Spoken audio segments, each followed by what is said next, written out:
Several weeks into the school year, another school year amid the pandemic, and another school year with a lot of questions. Dr. Kristen Moffat's an infectious disease specialist at Boston Children's Hospital. She joins us every week. Dr. Moffat, good to see you. Thanks for being here.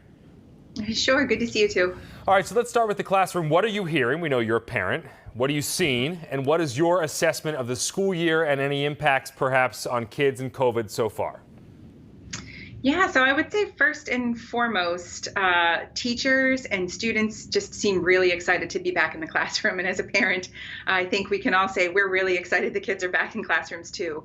I think that in Massachusetts, we luckily had pretty standardized protocols for the most part across the state, with school systems being very clear-cut and early on and without any waffling about what the necessary risk mitigation measures were going to be in school. So I think by mandating masks early on and keeping layered safety measures in place, that was pretty easy for schools to kind of start the year with, because it was a pretty seamless transition from what we were doing last year.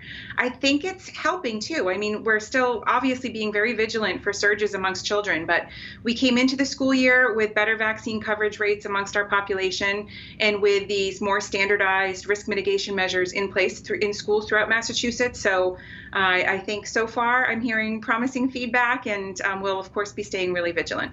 Well, when we talk about tools to protect young people, maybe the biggest is vaccinations. So in terms of maybe older students, you think about them, you think about pop culture, usually plays a role with influencing opinions, actions. This week, the White House offered to speak with rapper Nicki Minaj. I can't believe I'm asking you this question, Dr. Moffat, but she raised questions about vaccine safety. She declined to attend the Met Gala because she didn't get her shot. So how do you combat that, these kind of high-profile people who are not supporting vaccinations?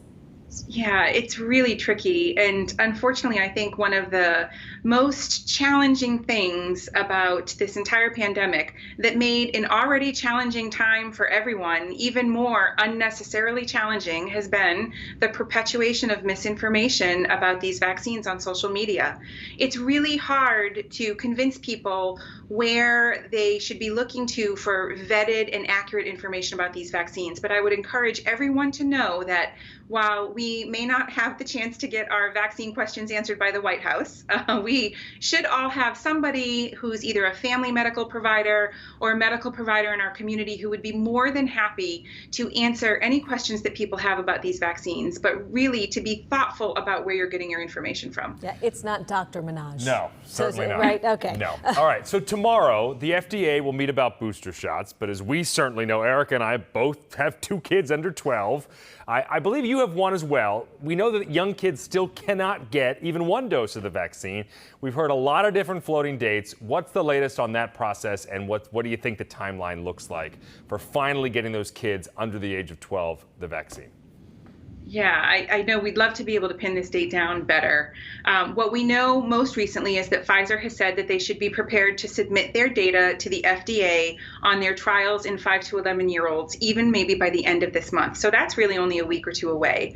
The FDA released a statement last week that really outlines the process that they will continue to take in evaluating any data submitted about these vaccines. And it's going to be a careful process because they are cutting absolutely no corners in terms of safety for these vaccines. But they have said that they plan on evaluating that data in a matter of weeks, hopefully instead of a matter of months.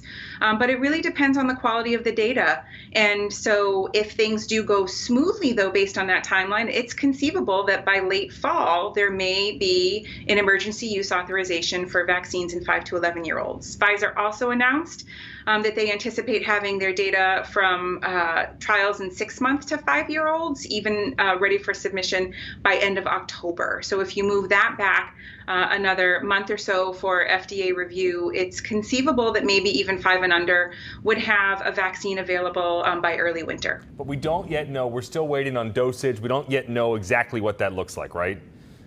We don't. That will all be part of the data packages that are submitted. These will be lower doses in those who are 11 and under than in the adults so far. So that's also really important for parents to know, that any thought about trying to get one of the current vaccines at the dose that has been used in 12 and older, including in adults, is really not recommended and could potentially not be safe. It's really important to wait for this data. Okay, Dr. Kristen Moffatt, thanks as always for being with us. Sure. Thanks for having me.